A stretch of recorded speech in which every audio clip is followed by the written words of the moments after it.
April 1945, Okinawa. The morning mist clung to the jungle like a ghost refusing to leave. American Marines crouched low behind the ridge, the air thick with smoke and fear. Ahead, a maze of caves and pillboxes carved into the hillside, each one alive with unseen Japanese rifles. The ground trembled with the distant thud of artillery. Then, silence. From behind the lines came a low, grinding growl, the unmistakable sound of a Sherman tank forcing its way forward. But this one was different. Trailing behind it was a bulky, armored trailer, a steel bladder filled with 400 gallons of thickened fuel. Its cannon wasn't loaded with shells. It carried something else, something alive. A single hiss cut through the still air. Then came the roar, a river of fire that leapt 100 feet ahead, swallowing the mouth of a cave whole. The jungle itself seemed to scream. In seconds, the hillside turned into a furnace. The stench of burning earth and fear spread faster than the flame. Deep inside the caves, Japanese soldiers realized no wall, no bunker, no prayer could stop that fire. The Sherman Crocodile had arrived. By the final year of World War II, the Pacific had become a brutal theater of endurance and annihilation. Every island seized by American forces brought them closer to Japan, but at a terrible cost. The fighting had transformed from open-field engagements into a nightmare of cave systems, tunnels, and hidden fortresses, strongholds designed not merely to resist, but to bleed the invader dry. On Tarawa, on Saipan, on Peleliu, the pattern was the same. U.S. Marines and soldiers advanced yard by yard under withering fire, only to face Japanese troops who refused to surrender, choosing death over capture. They fought from beneath the ground, from pillboxes, from cliffs that seemed alive with gunfire. And behind every ridge, every coral wall, waited another ambush. By 1944, American commanders faced an impossible question. How do you destroy a defense that lives inside the earth? Conventional artillery could collapse entrances, but the caves remained. Grenades could kill the first man, but not the dozen more waiting behind him. Infantry with man-portable flamethrowers, like the M2, became the grim solution. These Marines carried tanks of gasoline on their backs, crawling forward under machine gun fire, spraying jets of burning liquid into the darkness. It was effective, but it was also suicidal. The M2's range was barely 40 yards. Its operator was an instant target, a human bomb. Japanese snipers learned to aim for the fuel tank. Entire teams vanished in seconds. For every cave cleared, men were dying in numbers too high for the next invasion to sustain. The Pacific Campaign had become a war of attrition against the elements and the human will. By the time U.S. forces reached Iwo Jima and Okinawa, Japanese defenses had evolved into underground cities, concrete chambers connected by tunnels, air vents disguised by jungle, artillery hidden within rock. The island itself had become a weapon. Military engineers and tacticians began to search desperately for new methods to break these fortifications, a way to bring overwhelming firepower to bear without sacrificing men to every cave and bunker. The answer came not from the Pacific, but from Europe. Across the Atlantic, the British Army had faced its own nightmare, German bunkers and fortifications along the Western Front. They had found their solution in a modified Churchill tank, the Crocodile, a flamethrower tank so terrifying that German soldiers often surrendered at its approach. American officers took notice.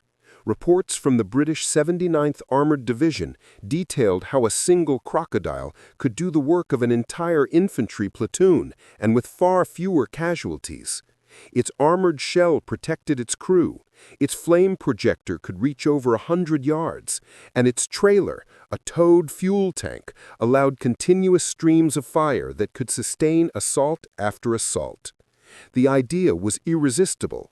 If this machine could break through Normandy's concrete bunkers, what could it do against Japan's underground labyrinths? In late 1944, U.S. Army engineers and Marine Corps specialists began experimenting with flame-equipped Shermans, the workhorse of the Allied armored fleet. They studied the British Crocodile's design, a towed armored trailer coupled by a flexible armored hose, pressurized nitrogen tanks to propel the fuel, and a projector mounted where the main gun once stood. But they faced challenges unique to the Pacific. The terrain was steep, the soil volcanic, and the humidity constant. Japanese defenders used concealed caves instead of open fortifications. American engineers needed to adapt the system, making it lighter, more mobile, and compatible with the Sherman's rugged reliability. Thus began a new phase in the evolution of flame warfare, one that would forever change how men saw the battlefield. Because while machine guns killed the body, the Crocodile aimed for something deeper, the mind. The very sight of fire cascading from a tank's barrel was enough to shatter morale, to make even the most fanatical soldier reconsider his fate. And so, by the closing months of the war, the U.S. military had found its instrument, a machine born of necessity, perfected by engineering, and powered by something far older than gunpowder. Its debut would come soon, on an island that became synonymous with hell itself, Okinawa. The British Churchill Crocodile had already proven what controlled fire could accomplish in warfare. During the battles in Normandy and the push into the Siegfried Line, crocodiles were used to clear German bunkers and strongpoints with devastating effect. Allied infantry who had fought beside them described a transformation in the battlefield. Resistance that once took hours to silence could be neutralized in seconds. To American observers, this was more than impressive. It was revolutionary. By late 1944, the U.S. Army's Ordnance Department and the Marine Corps began urgent trials at the Hawaiian Proving Grounds. Engineers dismantled surplus M4 Sherman tanks, the workhorses of the Allied armored fleet, and modified them to replicate the Crocodile system. The British design used a towed armored trailer filled with fuel, linked to the tank through a high-pressure pipe. The Americans improved it further, experimenting with different pump systems, ignition mechanisms, and mixtures of thickened fuel to increase burn time. Their goal was simple: build a flamethrower tank capable of withstanding the harsh Pacific terrain, operating under enemy fire, and striking targets unreachable by conventional weapons. The British Crocodile's flame projector had a range of nearly 120 yards, triple that of man-portable units. The U.S. prototype matched this range, delivering fire with a pressure so immense that it could flood the mouth of a cave or bunker with a continuous stream lasting over a minute. Each burst consumed gallons of fuel, napalm-thickened gasoline, that clung to everything it touched. Steel melted, air turned toxic. For soldiers underground, the heat was unbearable. Oxygen vanished in seconds.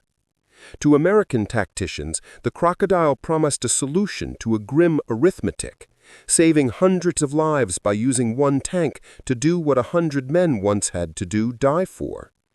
The weapon's introduction to the Pacific theater coincided with the last and bloodiest chapter of the war.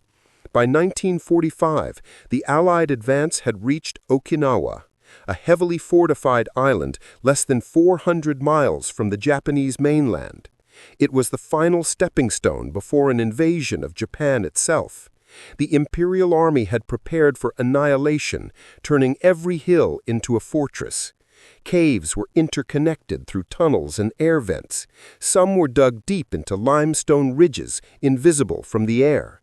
Each cave mouth was guarded by machine guns, anti-tank guns, and soldiers prepared to die where they stood. Conventional bombardment had little effect. Explosions merely sealed entrances or forced defenders deeper underground. The arrival of the Sherman Crocodile was a message. The Americans were no longer fighting position by position. They were bringing hell to the caves themselves. Each crocodile carried a 400-gallon armored trailer of fuel, towed by a coupling designed to detach instantly if hit. Inside the tank, a pressure system fed nitrogen into the fuel line, launching the flaming liquid through a projector mounted in place of the machine gun or cannon. The fire reached out like a living creature, crawling over earth, stone, and steel, searching for air to consume. But introducing such a weapon came with its own risks. The flame tank, though terrifying, was also a prime target. Japanese soldiers quickly learned to concentrate all firepower on the trailer, hoping to ignite the tank's payload in one catastrophic blast. Crews were trained for these dangers. To move fast, never expose the trailer unnecessarily, and coordinate closely with infantry screens that cleared the flanks. Despite these hazards, American commanders saw immediate results. Reports from field units spoke of enemy resistance breaking faster than ever before. Entire cave systems were abandoned once the crocodiles advanced. On Okinawa, several Japanese strongpoints that had held out for days fell within hours once the tanks began their infernal work. The crocodile's power went beyond destruction. It inspired a fear unlike any other weapon in the Pacific. The fire did not merely kill, it erased. For the Japanese, whose doctrine demanded death before surrender, fire was a force no amount of courage could overcome. Their letters and field reports began to reflect a tone rarely seen before: dread. They wrote of fire machines that made even the bravest men falter. The Americans had unleashed something more than a weapon. They had introduced psychological warfare in its most primal form. As the campaign for Okinawa intensified, the crocodile became the spearhead of a new kind of assault, one that turned the landscape itself into a weapon. And soon, the battlefield would reveal the true terror of what that meant. The human angle, fear, fire, and the psychology of war. In the Pacific, death had many faces: machine gun bursts, shrapnel, starvation, but none were as feared as fire. To the men who fought on both sides, the flamethrower was not just another weapon, it was the collapse of every illusion of control. You could dodge bullets, you could hide from shells, but fire was everywhere, all at once. For American troops, watching a crocodile in action was both awe-inspiring and horrifying. The first time many Marines saw it, they fell silent. Some described the sound as a jet engine roaring through the earth. The tanks sprayed their flame into caves, and the resulting pressure wave threw back smoke, shrapnel, and the smell of burning fuel that clung to the skin. It was victory, but it didn't feel like triumph. Operators of the crocodile carried a different kind of burden. Inside the armored hull, the world outside glowed orange through the narrow slits of vision blocks. They knew what was happening in front of them: the screams, the heat, the silence that followed. Some spoke later of nightmares that returned for decades. They had done their duty, but it had left an imprint that could never be washed away. For Japanese defenders, the weapon's psychological effect was catastrophic. The Imperial Army trained its men to die fighting, to never surrender. But fire stripped that code bare. Caves became ovens, the air itself turning lethal. Survivors who escaped described a terror beyond combat, a suffocation of the senses. The crocodile's arrival on Okinawa made even veteran units hesitate. Many abandoned forward positions entirely, retreating into deeper tunnels or choosing suicide rather than face the flame. Fear became a weapon sharper than any blade, and that fear, for both sides, redefined what war meant in its final year. The technological angle, engineering the inferno. The Sherman Crocodile was not born from brutality, but from precision. It represented one of the most complex engineering conversions of the Second World War, transforming a standard M4A4 Sherman into a weapon of fire. At its core, the system consisted of four major components: the fuel trailer, the armored coupling, the nitrogen pressure system, and the projector unit. The trailer, 6.5 feet long and made of thick steel, carried around 400 gallons of thickened fuel, mixed with napalm or tar-based agents to ensure it adhered to surfaces. The nitrogen tanks, compressed to over 200 psi, forced the liquid fuel through an armored hose that ran beneath the tank's hull. The connection was protected by steel plating to prevent a single rifle round from cutting the line. At the front, the projector, a 75mm diameter barrel mounted beside the tank's machine gun, could discharge bursts lasting up to 3 seconds each. A pilot flame, burning constantly near the nozzle, ignited the fuel instantly upon release. Range varied depending on wind and pressure, but under ideal conditions, it could reach up to 120 yards. The Crocodile could also fire its standard machine guns, giving it both offensive and defensive versatility. The trailer connection featured a quick-release mechanism. If the trailer was hit, the crew could detach it and continue as a normal Sherman. Mechanically, it was a marvel of wartime improvisation, designed under pressure, built in small numbers, and fielded almost immediately. Its simplicity was deceptive. Every part had to function flawlessly under the chaos of battle. In combat, the Crocodile's effect was devastating, not only for its flame, but for what followed. The intense heat created localized vacuum effects that sucked oxygen out of enclosed spaces. Even if the flames didn't reach deep into a tunnel, the resulting smoke and carbon monoxide often finished what the fire began. For a weapon conceived in laboratories and workshops, its ultimate purpose became something ancient: the raw harnessing of fire as a force of annihilation. The tactical angle, changing the battlefield. Before the Crocodile, cave assaults in the Pacific were a slow and costly ritual. Infantry advanced cautiously, throwing grenades, firing rifles into darkness, and waiting for return fire. Then they'd move closer, repeating the process. Every cave was its own battle. With the introduction of flame tanks, the rhythm of combat changed overnight.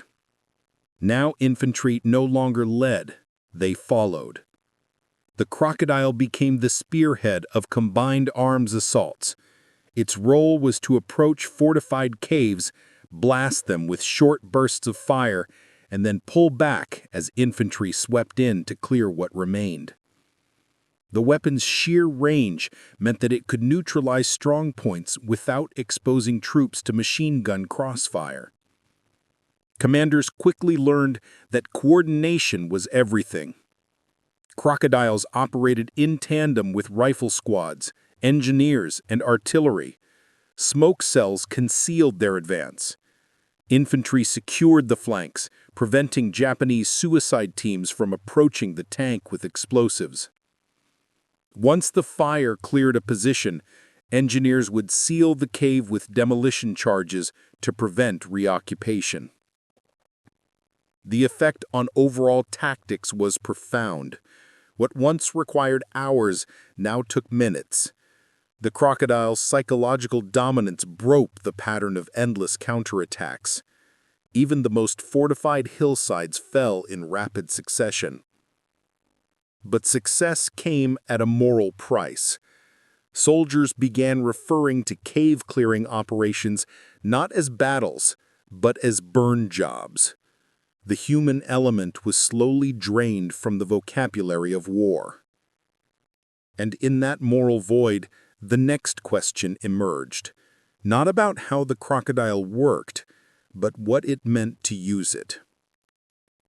The enemy's perspective, facing the fire.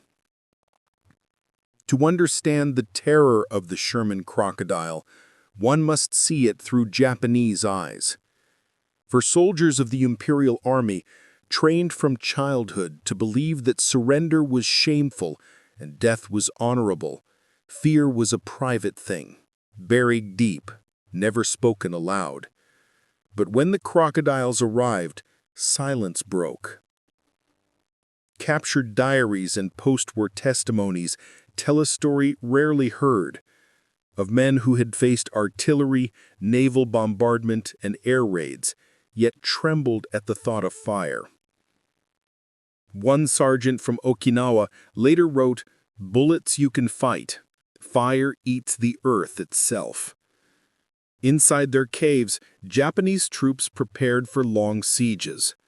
They dug deep, reinforced walls, built air vents, and stored water and ammunition. They knew how to endure hunger and thirst, but fire was a new kind of enemy, one that turned their shelters into traps. When a crocodile approached, they would hear it before they saw it. The grinding of tracks, the metallic rattle of the towed trailer. Then came the hiss, a split second before a tongue of fire shot across the slope. Within moments, the confined air turned poisonous. Wooden supports ignited. Smoke filled every tunnel. Many suffocated without ever seeing the flame. Others, trapped by blocked exits, chose to end their lives with grenades rather than be burned alive. Fear of the flame began to ripple through Japanese lines. American reports recorded entire positions abandoned after the mere sight of a crocodile's advance. One intelligence summary noted, "Where flame tanks are employed, the enemy tends to vacate caves before contact."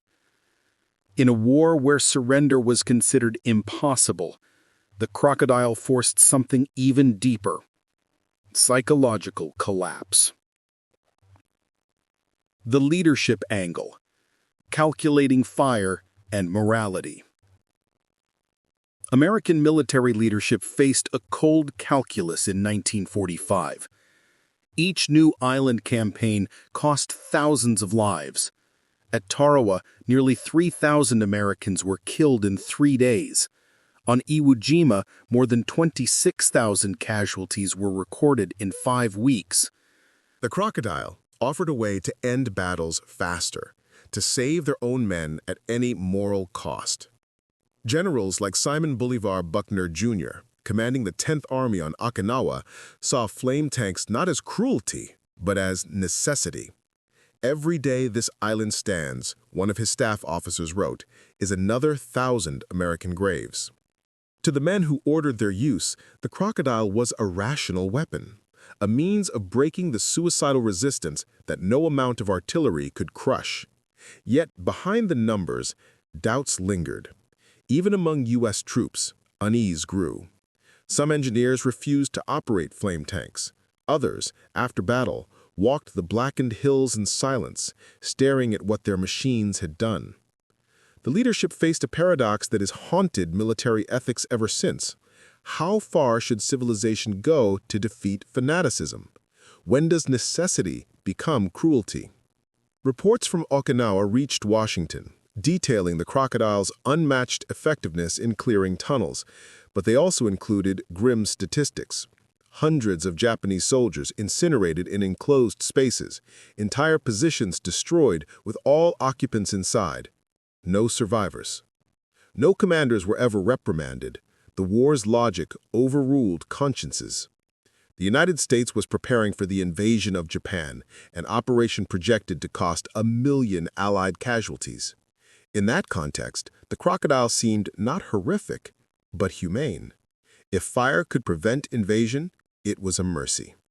War had once again reshaped morality to fit survival. The moral angle: fire and humanity. There are weapons that kill the body and weapons that burn the soul. The flamethrower was both. Throughout history, fire had always been a symbol of judgment, a divine punishment, a cleansing force. In the Pacific, it became an instrument of strategy. But its use raised questions that echoed long after the smoke cleared. Even within the Allied ranks, some officers questioned the ethics of such destruction. Combat correspondents described scenes that bordered on the unbearable. Caves transformed into blazing furnaces, the ground itself smoldering hours after battle. There were moments when victory felt indistinguishable from annihilation. To historians and psychologists later studying the Pacific War, the crocodile represented a unique moment in human conflict, when fear became a deliberate tactic. The Allies had developed a machine that targeted not just soldiers, but emotions, turning terror into a weaponized force. Yet it's crucial to remember that this was not born of cruelty, but desperation. Every battle brought closer the reality of invading the Japanese mainland, where millions of civilians were expected to fight to the death. The crocodile, in that sense, was a rehearsal. Proof that overwhelming firepower could force submission where reason could not. Still, for many who witnessed its flames, victory came with guilt.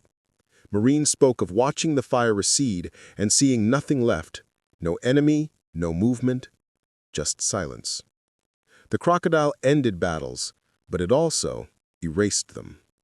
It was in every sense the weapon of finality, both a technological triumph and a moral wound. And as the war drew to its last great battle, that moral wound would open wider than ever before.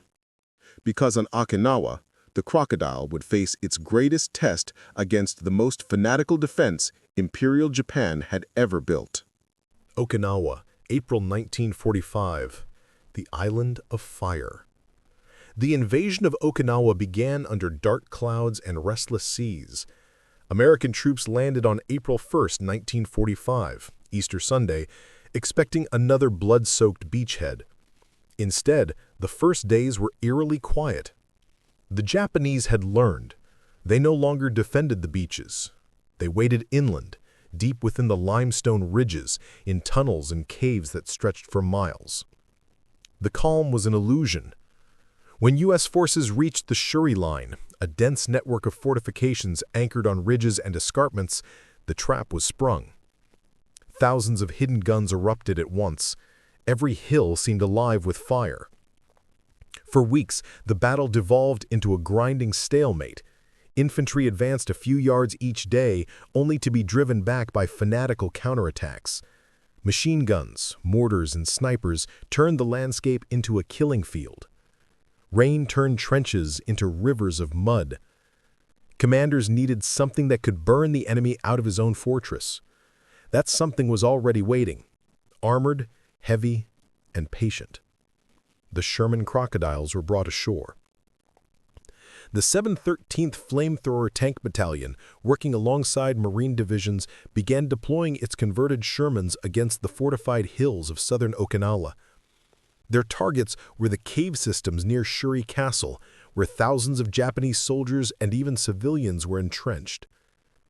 The calm's arrival on the front lines marked a turning point in the Pacific War. Infantrymen who had once crawled forward under fire now stood back and watched as the tanks advanced. When a crocodile approached a cave, the battle changed shape. The first step was suppression. Machine guns laid down covering fire, pinning enemy gunners.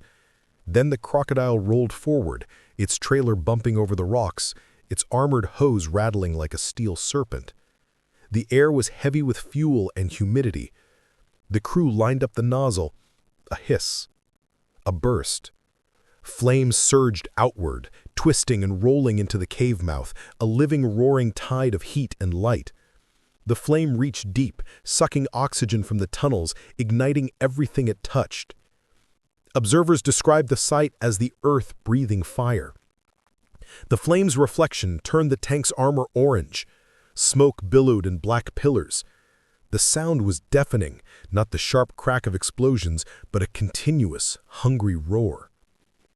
Within minutes, an entire defensive position could be neutralized. Sometimes there were no survivors. The crocodiles advanced methodically, clearing ridge after ridge. The Marines followed close behind, sealing caves with demolition charges. What had once been an endless pattern of attack and counterattack began to shift.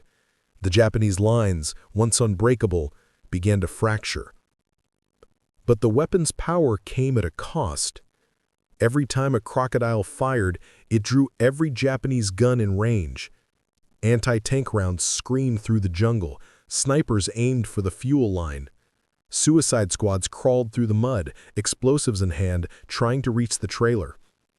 Crews inside the tank felt every impact, the rattling of bullets, the echo of explosions, as they kept their focus on the projector sight. Each mission was a race between precision and destruction. If the trailer was hit, if the connection ruptured, the result would be catastrophic. There were moments when the crocodile became its own victim. Tanks struck by shells exploded in violent bursts, sending plumes of fire hundreds of feet into the air. For every success, there were losses that reminded everyone this was not invincibility. It was controlled chaos. Still, commanders pressed forward. The crocodile was the only weapon that could guarantee victory against positions too fortified for bombs or artillery. The hills around Shuri began to change color, scorched black and gray, pockmarked with melted rock and steel. One Marine officer recorded in his log, "We no longer fight for ground. We burn for it." By mid-May, American forces had carved deep into the Japanese defensive belt. The crocodiles became symbols of inevitability. Wherever they went, resistance crumbled. But deep beneath the ridges, Japanese headquarters still held out. The next phase would push the crocodiles into terrain so treacherous, so tightly packed with tunnels and cliffs that even their armor could not guarantee safety. The final stand was approaching, the moment when fire and fanaticism would meet face to face. And in that moment, both sides would discover what total war truly meant. The push towards the Shuri Line became one of the bloodiest battles of the entire Pacific campaign. By early May, American commanders realized they were facing an enemy who didn't intend to retreat, not even an inch. The Japanese defenders, under General Mitsuro Ushijima, had transformed the hills and ridges of southern Okinawa into a fortress of death. Each ridge was a labyrinth of bunkers, tunnels, and interlocking fields of fire. They used the terrain like an extension of their own bodies, invisible one moment, deadly the next. Caves were connected by underground passageways that allowed defenders to reappear in positions thought destroyed. Artillery was hidden inside the hills themselves, firing from concealed ports before vanishing behind steel doors. The result was traditional firepower, naval bombardment, airstrikes, even heavy artillery couldn't dislodge them. Every time a ridge was flattened, enemy fire returned from the next rise. The Americans called it fighting ghosts in the earth. That's when the crocodiles were unleashed at full scale. In early May, the 713th Flame Tank Battalion joined the 6th Marine Division in the drive against Sugarloaf Hill, one of the most fiercely defended positions of the entire campaign. Sugarloaf wasn't much to look at, just a small, rounded mound of coral and clay, but it controlled the approaches to Shuri Castle. Whoever held Sugarloaf controlled Okinawa. For 12 consecutive days, the battle raged without pause. Marines attacked by day and dug by night, often under torrential rain. Entire companies were wiped out. Some hills changed hands 7 or 8 times in a single day. The crocodiles entered the fray like creatures from a nightmare. Moving through knee-deep mud, they advanced yard by yard, trailing their massive fuel tanks like mechanical beasts. Japanese observers hidden in the hills called them the Iron Dragons. Whenever a crocodile approached a cave or a trench, panic erupted inside. Soldiers screamed "Taiho," which means flame tank, and scattered into the tunnels. But there was nowhere to hide. When the flame shot forward, a bright, liquid arc that reached nearly 120 yards, it filled every crevice, every hole with living fire. The heat was unbearable even 50 yards away. The flame stuck to surfaces, consuming oxygen in an instant. There was no time to shoot back. Inside the tanks, the crews barely spoke. They worked by routine. Open valve, align sight, short burst, reload, fire again. They knew what the weapon did, but they couldn't afford to think about it. Infantrymen often walked behind in stunned silence. One Marine recalled, "We'd walk into a cave after the crocodile had done its work. You didn't see bodies, just shapes on the walls." It wasn't war. It was erasure. But to the men on the line, those horrors were the price of survival. Every cave cleared meant dozens fewer Japanese soldiers waiting to ambush them the next night. Still, the crocodile crews were never safe. The Japanese adapted quickly, laying traps, targeting the vulnerable trailer, even sending suicide squads armed with satchel charges, trying to reach the trailer. Crews inside the tank felt every impact, the rattling of bullets, the echo of explosions, as they kept their focus on the projector sight. Each mission was a race between precision and destruction. If the trailer was hit, if the connection ruptured, the result would be catastrophic. There were moments when the crocodile became its own victim. Tanks struck by shells exploded in violent bursts, sending plumes of fire hundreds of feet into the air. For every success, there were losses that reminded everyone this was not invincibility. It was controlled chaos. Still, commanders pressed forward. The crocodile was the only weapon that could guarantee victory against positions too fortified for bombs or artillery. The hills around Shuri began to change color, scorched black and gray, pockmarked with melted rock and steel. One Marine officer recorded in his log, "We no longer fight for ground. We burn for it." By mid-May, American forces had carved deep into the Japanese defensive belt. The crocodiles, now blackened and battle-scarred, rolled through villages reduced to ash. Smoke and rain blurred the horizon until sky and earth looked the same. On May 29th, U.S. forces captured Shuri Castle, the symbolic heart of the Japanese defense. When the American flag was raised over its smoldering ruins, the soldiers cheered, but there was no sense of triumph, only exhaustion. The crocodiles had done their job, but the men who operated them carried the weight of what they had unleashed. They had seen what fire did to stone, steel, and human will. Okinawa was no longer an island. It was a wound that glowed at night. The crocodile's legacy was sealed in that inferno. It had proven that even the most determined defense could be burned out. But it also left behind a question. How much of humanity survives when victory is measured in ashes? The Price of Fire, Okinawa, June 1945. By June 1945, the Battle of Okinawa was over. What remained was devastation beyond comprehension. Entire villages had been flattened, hills reduced to smoking rubble, and the once green valleys were black scars on the land. American forces counted nearly 50,000 casualties. The Japanese, more than 100,000 dead, many by suicide or fire. When U.S. Marine patrols moved through the remains of the Shuri Line, they found caves still burning days after the crocodiles had passed. The intense heat had fused coral rock into glass. Rifles and helmets were welded to the walls. The smell of burned earth lingered for weeks, impossible to wash from the air. Reports from the field were clinical, but beneath the numbers lay an unspoken truth. The Sherman Crocodile had changed the emotional landscape of warfare. It wasn't just a weapon, it was a message. a warning to any force that thought fortifications or fanaticism could stand against American industrial firepower.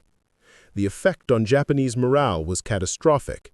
Captured diaries told of soldiers who refused to leave their caves, not out of courage, but terror.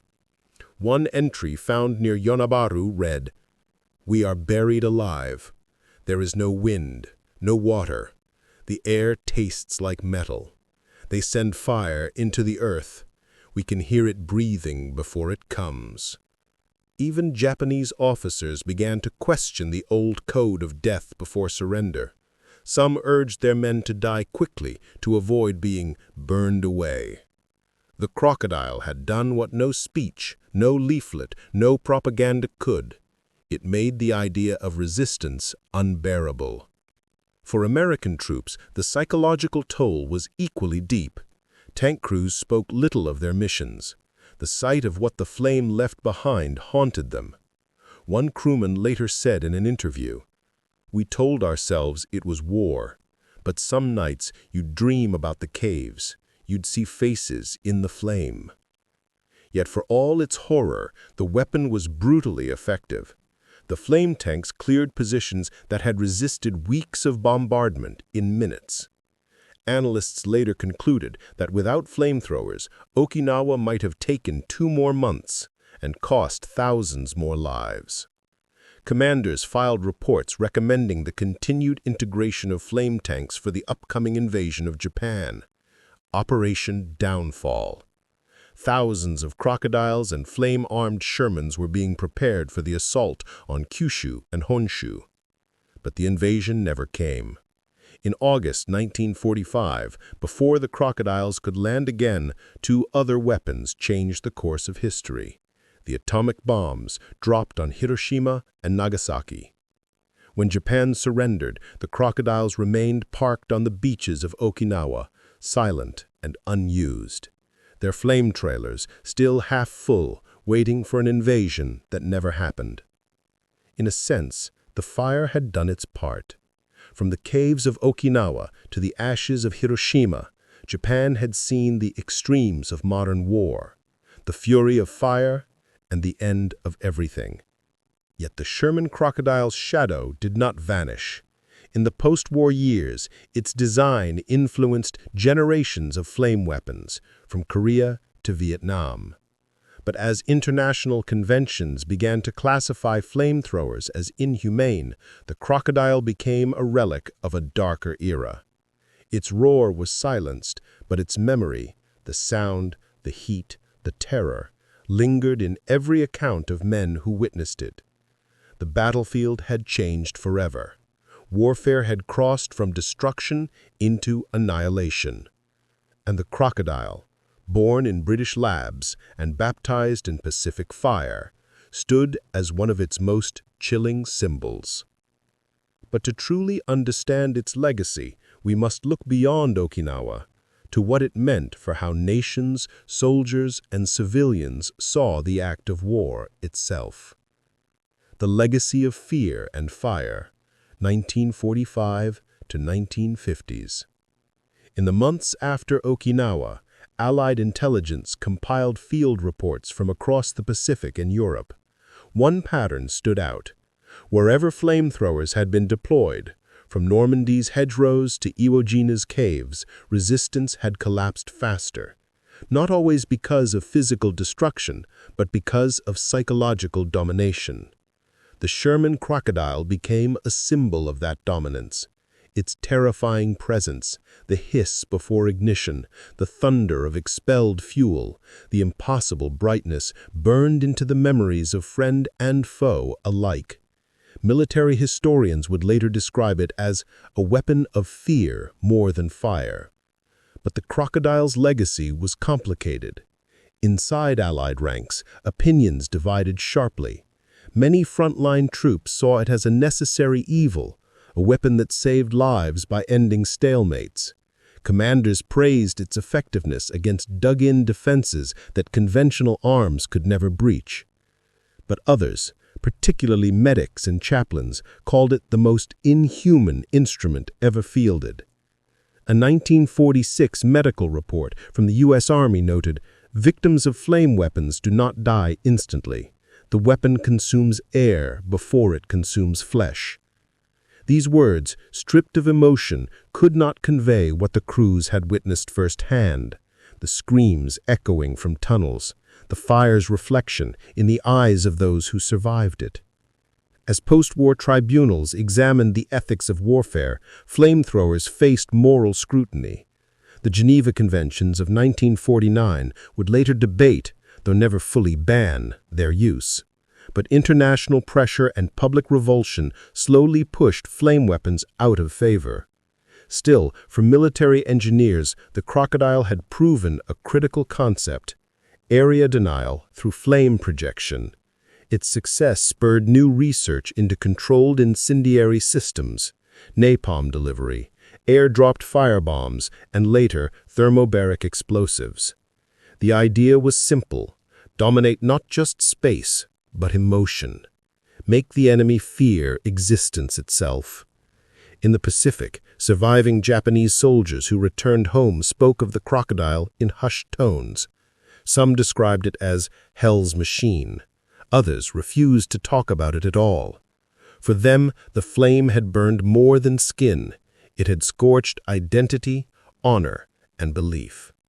Civilian survivors on Okinawa shared similar memories. In small villages near Shuri and Yonabaru, farmers later recalled seeing fire crawl across the ground like liquid wind. Even after Japan's surrender, they avoided those hills for years, believing the fire still slept beneath the soil. Meanwhile, the American tankers who had operated the Crocodiles faced their own quiet torment. Many returned home to a nation that celebrated victory, but few asked how that victory was won. Some avoided reunions.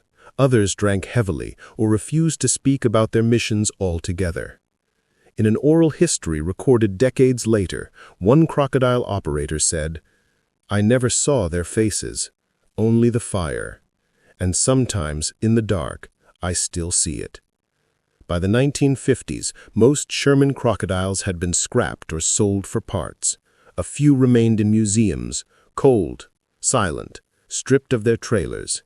Children would stare at them behind ropes, unaware that these rusting machines once carried the power to erase a hillside in seconds. But their design didn't die.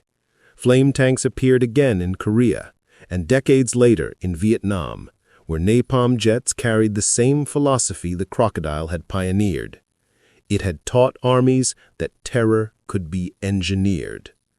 In the great chain of technological evolution, the Crocodile sits between two extremes: the trench flamethrowers of World War I and the nuclear weapons of World War II's end.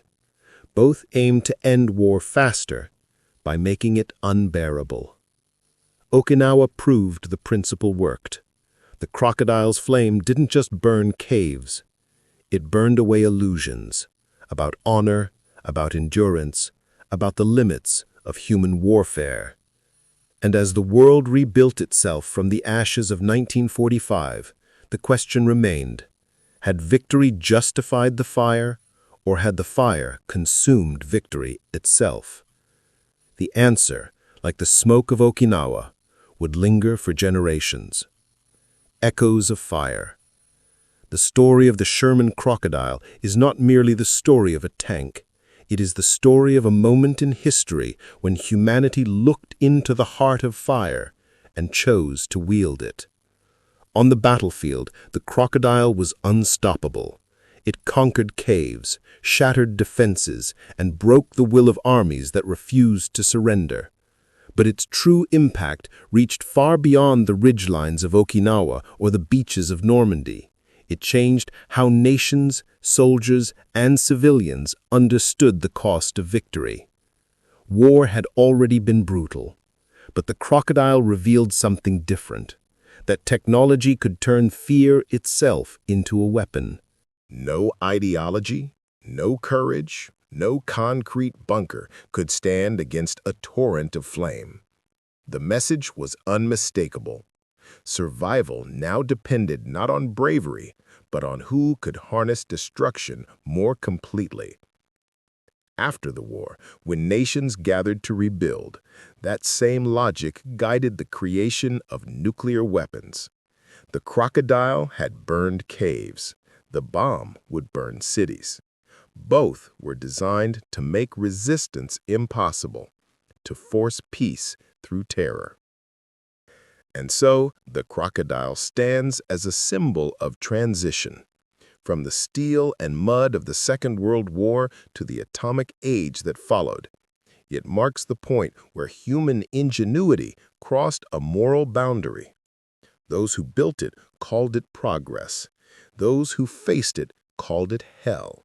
Both were right. In museums today, the surviving crocodiles rest in silence, their barrels empty, their armor rusting. Visitors pass them by, unaware that once these machines breathed fire that reshaped history.